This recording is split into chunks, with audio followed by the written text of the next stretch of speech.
ભેદ ઉકેલાયો। બાળક સાથે અડપલા કરનાર યુવકે જ બાળકને ઉતાર્યો મોતને ઘાટ।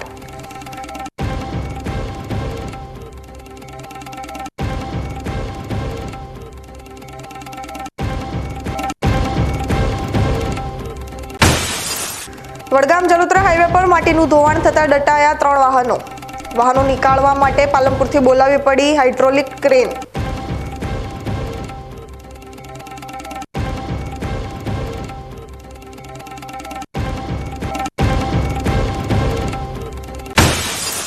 બનાસકાંઠા જિલ્લામાં લાંબા સમય બાદ મંગળવારની રાત્રે થઈ મેઘમહેર। મેઘમહેરને પગલે સુકાયેલા વોળાઓ ફરી જીવંત બનતા ધરતીપુત્રોમાં ફેલાઈ ખુશી।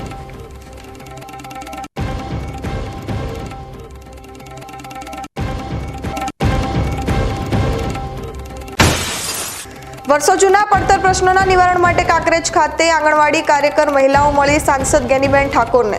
હવે જો આગામી સમયમાં પ્રશ્નોનું નિવારણ નહીં આવે તો દિલ્હી ખાતે યોજવામાં આવશે ધરણા।